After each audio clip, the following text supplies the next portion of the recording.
y control cuando quiera. Vale, perfecto. Vale, pues la verdad que el vídeo es bastante más gracioso que el de la otra vez que hice la charla, con lo cual, vale, hay mejoras después de los años, eso siempre está bien. Vale, bueno, pues hoy os quería hablar del número de jardín de un dominio, que es algo en lo que llevo un tiempo trabajando. En concreto, algunas de las cosas que os voy a contar aquí, pues la he hecho con Luis, la verdad.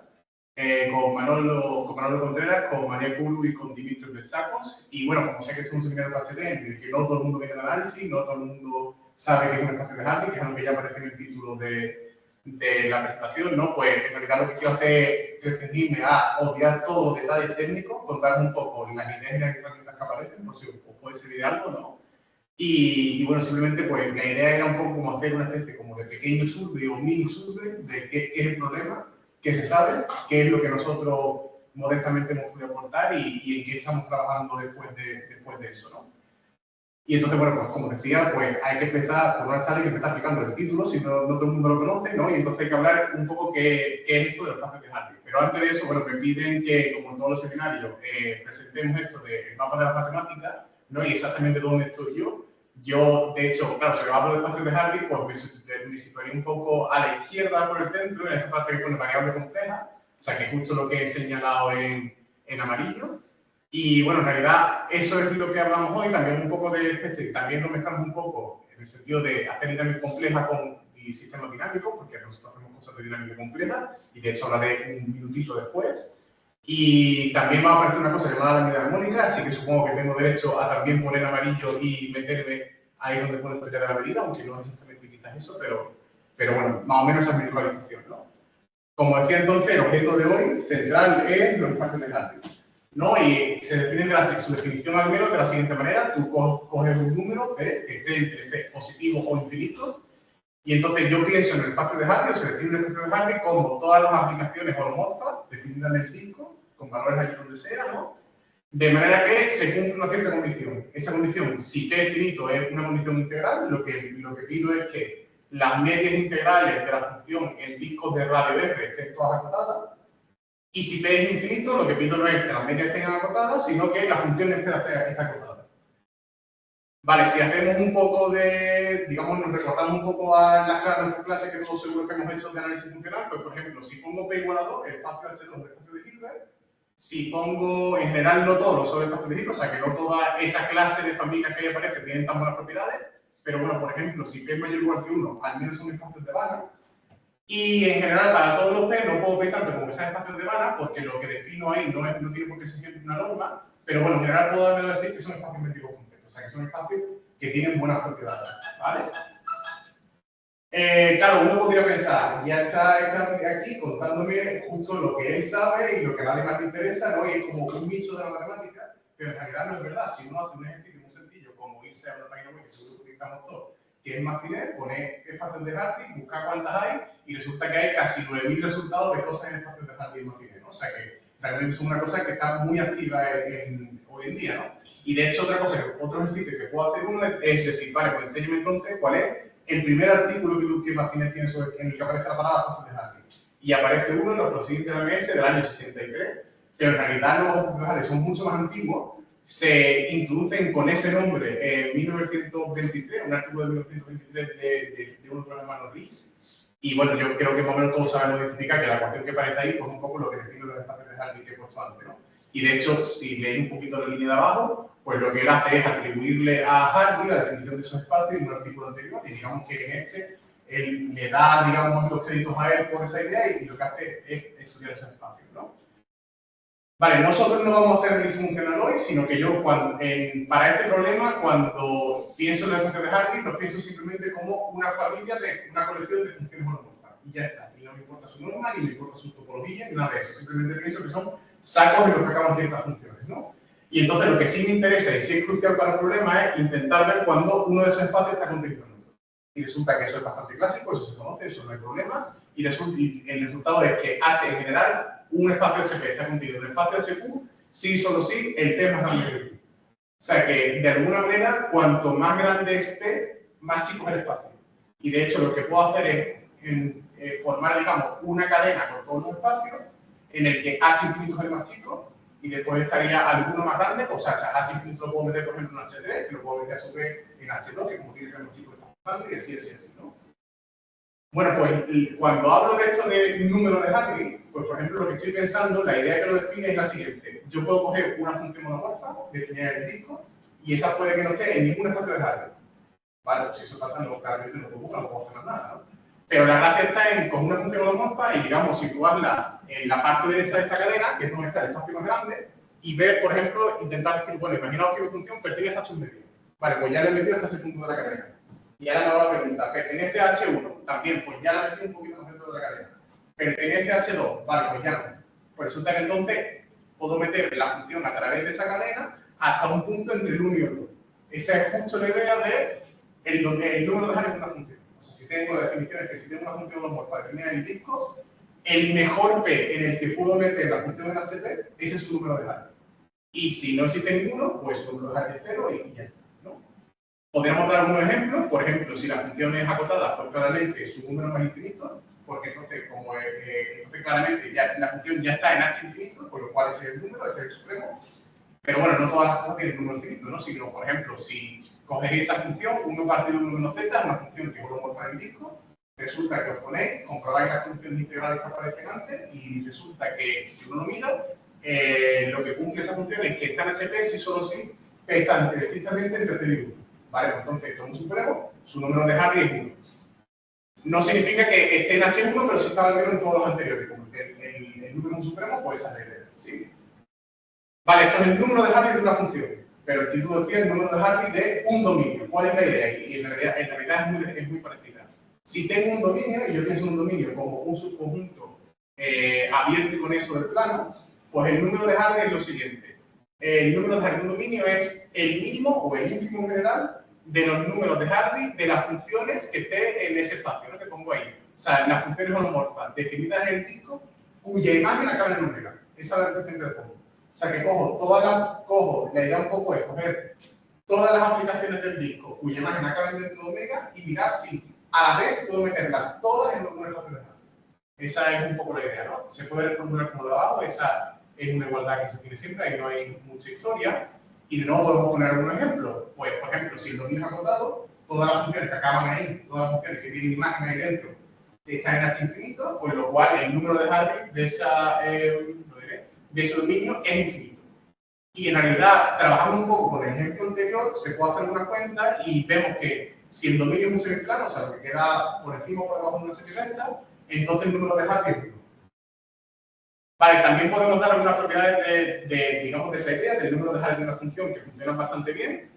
En algún sentido, el número de Hardy es una medida del tamaño, en el sentido de que cuanto más grande es el dominio, más pequeño es su número de Hardy, y eso es muy sencillo de ver. Si cuanto más grande es el dominio, le estoy midiendo las funciones que llegan a un sitio más grande, con lo cual la colección de funciones que manejo es más grande.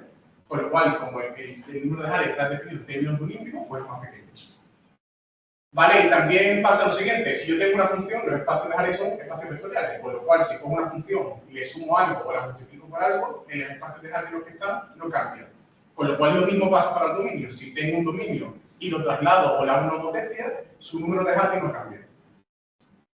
Vale, esta idea del número de Hardy de un dominio, evidentemente, ni es mía ni es nuestra, sino que hay gente que ya la trabajó mucho antes. En concreto, la idea aparece en un artículo de Hansen en 1970. Unos años después lo estudia Essen y luego veremos un poco exactamente más lo que hizo. Las ideas de Essen las retomaron luego Kim Sugawa, y muy recientemente ha trabajado en ello Pietro Poggi Corradini. Después daremos unas palabras de exactamente lo que hizo. Y alguien que está trabajando activamente de manera moderna, o sea, hoy en día, es Cristina Calafia. Vale, pues digamos que la idea un poco de la charla, como decía, es hacer un poco de survey, contaros un poco los problemas que la gente se plantea con esto, que se sabe, que hemos aportado y que queda abierto. Y el primer problema que os quería contar es esto de que llamamos como el rango de los números de Hardy. Y la idea un poco sencillamente es la siguiente. Ya hemos dicho que si tengo un dominio acotado, su número de Hardy es infinito. Vale, pero evidentemente hay dominios que no son acotados y sí que tienen números de Hardy infinitos. Por ejemplo, si lo pensamos un segundo, una semibanda, hay funciones que no están en H infinito. Vale, pero como yo defino el número de Hardy a través de un ínfimo, un supremo, sí que se puede probar que todas las funciones que acaben en una semibanda, lo que quedan digamos, el dominio que quedan de dos rectas, sí que están en todo HP para P finito. Con lo cual, cuando tú supremo, su número de Hardy es infinito. Vale, podríamos pensar entonces todo lo contrario. ¿Qué dominios tiene el número de Hardy 0? Vale, pues, por ejemplo, si cojo todo el plano complejo, seguro que tiene un número de Hardy 0. Porque entonces lo que estoy diciendo es en qué espacio de Hardy están todas las funciones y en funciones que no están en ningún espacio de Hardy. Por lo cual ahí no estoy diciendo nada, ¿no? Pero de nuevo no me hace falta pedir tanto para tener un dominio que tenga el número de Hardy 0, sino que si como, por ejemplo, en general, me planteo en qué pasa con un dominio cuyo complementario es acotado, ya con eso me basta, aunque el dominio sea un poco más pequeño, me basta para decir que tiene un número de Hardy 0. ¿Vale? También hemos dicho ya que un semiplano tiene un número de Hardy 1. Bueno, pues haciendo una cuentita a través de eso, puedo plantearme los siguientes dominios. Los números complejos que tienen argumentos estrictamente entre 0 y tita, con un tita entre 0 y 2 pi que yo explico. O sea, que es algo así como una especie como de sector angular. ¿Vale? Pues el número de Hardy de esos dominios depende de tita y de hecho es pi sobre tita. Vale, para tita igual a pi, pues si planteo los números que tienen ángulo, o sea, argumento entre 0 y pi, lo que tengo es un semiplano y me queda pi sobre pi, que es 1, que es justamente lo que tenía arriba. Y en general, si lo pienso un poquito, vale, si hago que tita se acerque mucho a 0, entonces tengo dominios de cada vez números Hardy más grandes. Y si hago que tita se acerque a 2pi, lo que tengo es un dominio que tiene números cercanos a 1 medio. O sea, que digamos que si colecto todos estos ejemplos, tengo ejemplos de dominios que tienen número de Hardy exactamente p para cualquier p entre 0, 1 medio e infinito. Vale, entonces, fijaos que entonces podemos hacer una pregunta que es la siguiente. ¿Qué pasa entonces entre 0 y 1 medio? ¿Hay dominios que tengan el número de Hardy ahí o eso es imposible o qué pasa? Vale, si os fijáis por un segundito, todos los ejemplos de arriba son dominios simplemente con eso, o sea que no tienen agujeros intermedios, ¿no? Y de hecho, si uno va un poco a la literatura, lo que sí se puede probar es que si hay ejemplos de números de Hardy que estén entre 0 y 1 medio, el dominio es complicado en el sentido de que necesariamente tiene que ser no simplemente por eso, o sea que tiene que tener agujeros de forma necesaria. Vale, con lo cual esta es una de las primeras preguntas que nosotros nos planteamos y dijimos, vale, que si pudiéramos construir ejemplos de esta forma, ¿qué tipo de herramientas usaríamos para construirlo? Y entonces nos estudiamos uno de los primeros teoremas que la gente más maneja en estas cuestiones, que es un teorema que aparece en el artículo que dije antes de Sen. Sen, de hecho, hace un artículo, ¿no? Lo mete este resultado como un lema intermedio al que, digamos, no presta mucha atención, pero después resulta que es de las cosas más citadas cuando uno hace este tipo de cosas, porque Kim y Subawa se dieron cuenta de que Sen, aunque hiciera una cosa y daba una prueba, la prueba que daba era para un método como muchísimo mejor, ¿no?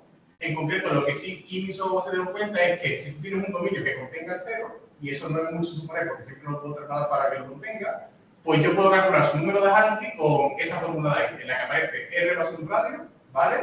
Estoy haciendo el límite inferior de algo que abajo tiene una adaptación que abajo tiene el logaritmo de R, y arriba aparece una función de 3 variables en la que aparece un punto, que es el 0 que está en mi dominio, un conjunto que es la circunferencia de radio R y un cierto dominio omega R que ahora cuento quién es.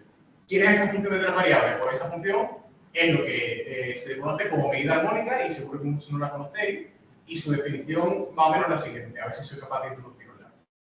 Si tengo un dominio cuyo complementario es no polar, que eso sin entrar en mucho tecnicismo significa que el complementario no sea demasiado pequeño, o sea que me vale por ejemplo que sea una semirecta o algo así.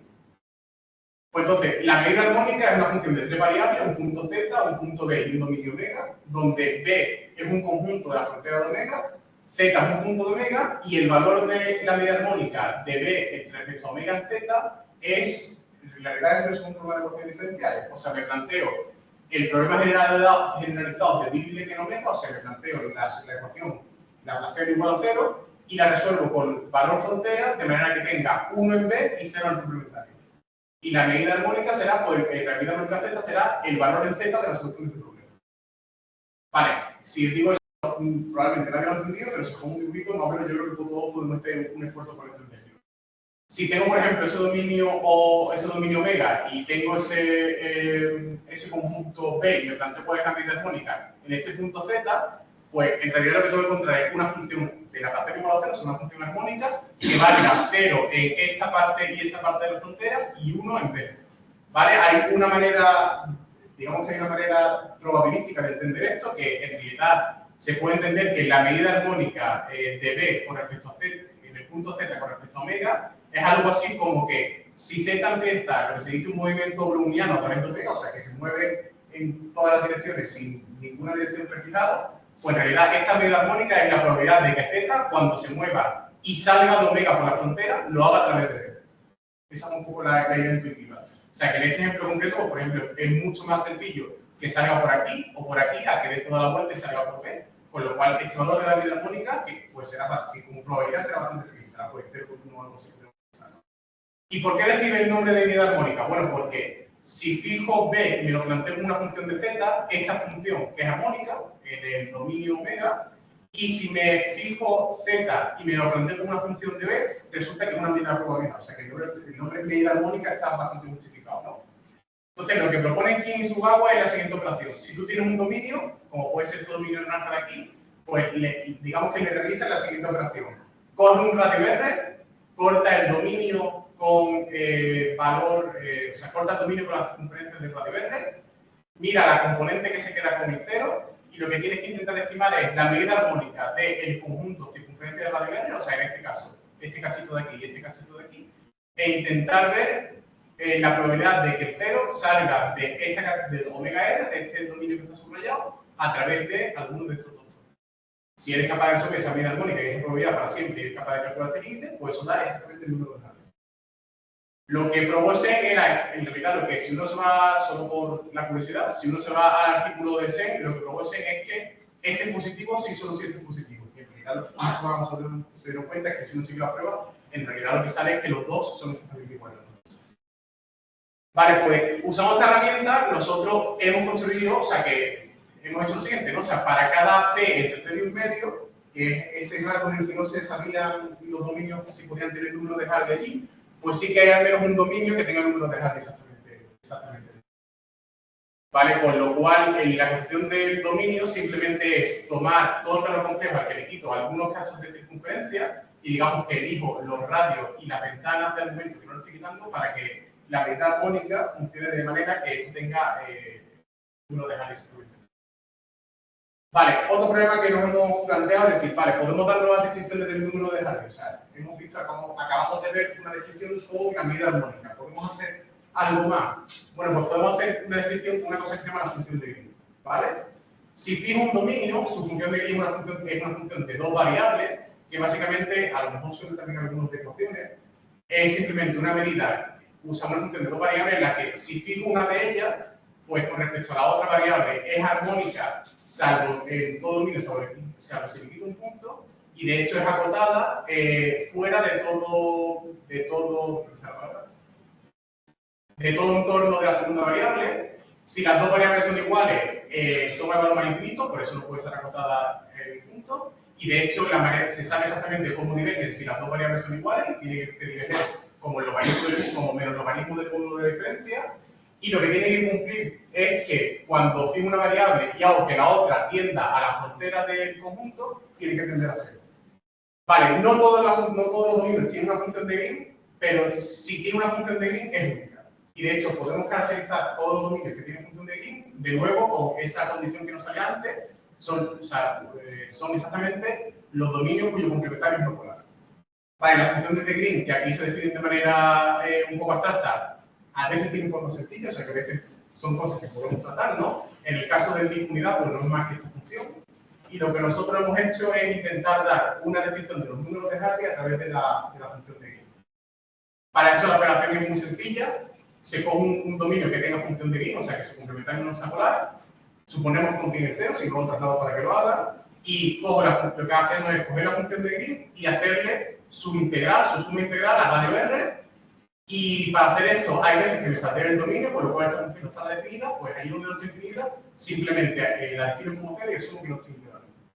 Vale, pues a través de esta especie de suma integral en radio R de la función de Green, de nuevo tomando una especie de límite inferior, se puede calcular el número de Hardy, y esto más o menos complementa trabajos que habían venido haciendo otras personas, como Karapik y Karamanli, que habían dado otras descripciones del número de Hardy con respecto a otras herramientas, ¿no? Por ejemplo, de distorsión hiperbólica, objetos áreas, etcétera.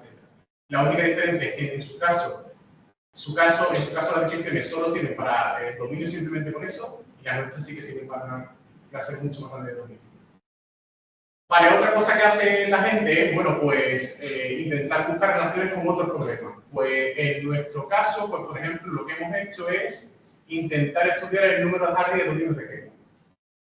Un dominio se dice pequeño si cumple la siguiente condición: cuando cojo un punto del dominio y le sumo 1, se queda dentro del dominio. O sea que el ejemplo prototípico es este. Y uno se puede interesar por cuáles son los números de Hartley de este tipo de dominio. Y se puede probar que si uno tiene un dominio de Kenny, vale, pues si su complementario es polar, entonces el número de Hartley automáticamente es 0. Y eso no es un teorema nuestro, es un teorema que ya conocía Nevalina hace bastante tiempo. Pero si pasa lo contrario, si el complementario del dominio es no polar, entonces su número de Hartley está estrictamente entre un medio más infinito. Y de hecho, para todos los rangos posibles, hay al menos un ejemplo de dominio de Kenny que tiene exactamente ese número de Hartley. Y os puede sorprender esto en algún sentido porque fijaos que este es el rango que hemos dicho que tienen los, digamos que es el rango de números de Hartley que tienen los dominios simplemente con eso. Pero los dominios de Kenny son muy no simplemente con eso, o sea, típicamente tienen mucho agujero, pero sin embargo su número de Hartley funciona parecido, ¿no? Lo cual puede ser relativamente sorprendente. Claro, ¿qué gracia tiene, digamos, mirar el número de Hartley de ciertos dominios? Pues que luego puede uno resolver problemas asociados a eso, ¿no? Y en concreto, calculando el número de Hartley de estos dominios, lo que uno hace es que cuando trabaja en dinámica compleja, hay una cosa para las autooperaciones no elípticas, que son las autooperaciones con unos fans del disco que no tienen puntos fijos, pues hay algo asociado a ellas que se llama la función de Kenny, que tiene bastante importante en el área, y digamos que estimando este número de Hartley, pues se puede demostrar que en la mayoría de los casos esas funciones están en algún espacio de Hartley, con lo cual tienen una propiedad y con lo cual uno puede hacer, pues sacar consecuencias de eso, ¿no? Y después de hacer esto, ¿a qué nos estamos dedicando? Pues más o menos la idea es, vale, esto lo hemos hecho para la ecuación de Hartley, hay resultados clásicos relativamente parecidos, por ejemplo, para el espacio de Flow, para el espacio de BOA. Y lo que estamos intentando hacer ahora es, quizá, lo más parecido, el siguiente paso que uno se puede plantear es hacerlo en una cosa que se llama los espacios de Weber, que son simplemente los detalles rápidos. Son espacios cuya definición más o menos es parecida a la de Hartley, es de nuevo una colección de espacios, es de nuevo son espacios que forman una cadena creciente, o sea que me puedo plantear de nuevo una definición como ahora el número no de Hartley, sino el número de Bellman de un dominio. Y esto, de nuevo, no es una idea que yo haya tenido, sino que hay gente que ya la trabaja, que Araceli y Caramalli han trabajado este concepto, y en concreto para dominios simplemente con eso, pues han conseguido probar una relación muy clara entre el número de Hartley y el número de Bellman. O sea, que relacionan los espacios de Hartley y los espacios de Bellman, que es, digamos que en los que entran funciones que tienen una imagen prefijada. Uno se puede plantear, bueno, ¿qué pasa si puedo quitar esta hipótesis? ¿Puedo de nuevo olvidarme de los dominios simplemente con eso y simplemente irme a dominios generales? Y resulta que no, porque uno puede construir ejemplos en los que esto, digamos, no es que no se dé esta relación, sino que se da todo lo contrario. O sea, puedo construir ejemplos de dominio que tienen número de Hartley cero, pero número de Bellman más infinito, o sea, que es una situación más extrema. Y entonces, a lo que nos estamos dedicando ahora, que sería bastante bien poder aportar algo, sería, bueno, pues, si no es siempre el número de Bellman, si no tiene siempre una relación estricta con el número de Hartley, pues podemos dar al menos una descripción del número de Bellman general. Y si esta descripción además puede ser capaz de justificar por qué hay casos en los que el número de Bellman y de Hartley prácticamente coinciden, pues además es un poco lo que tenemos. Y bueno, eso es todo por mi parte.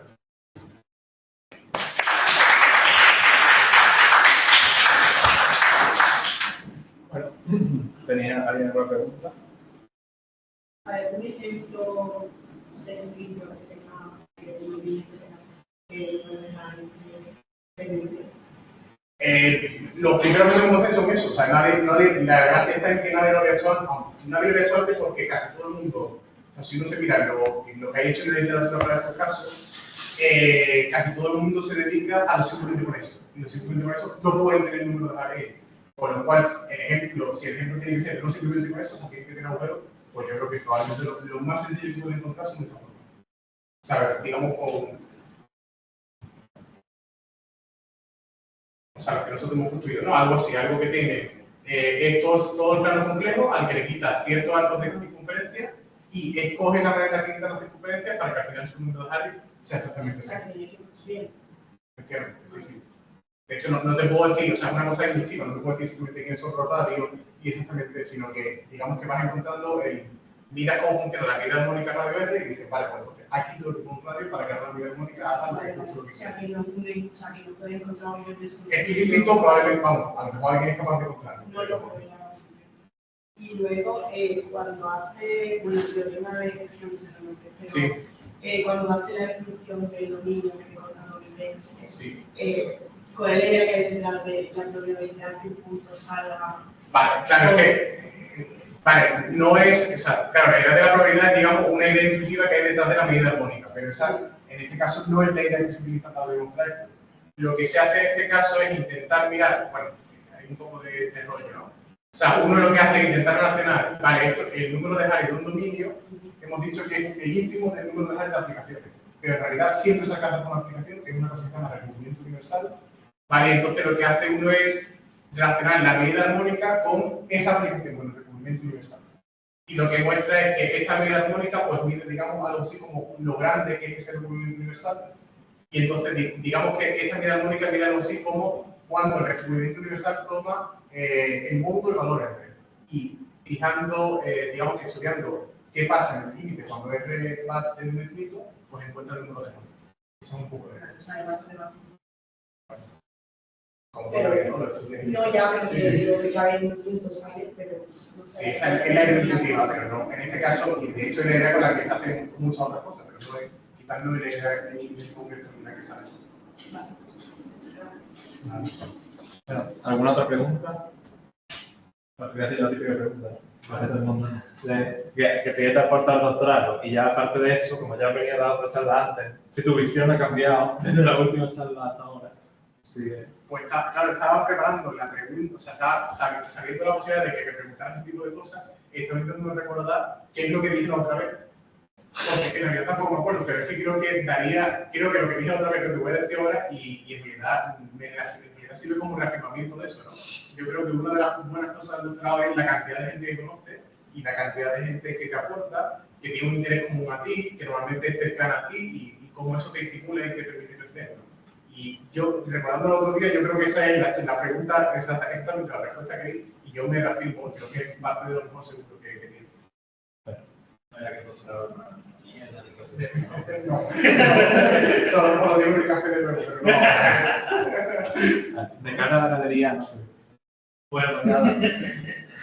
Agradecemos al ponente su charla de nuevo.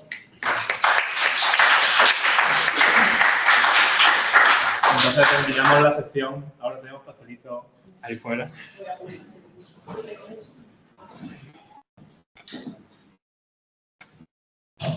Pasará la charla y me sigue sin cargar. ¿Qué? Pasará la charla.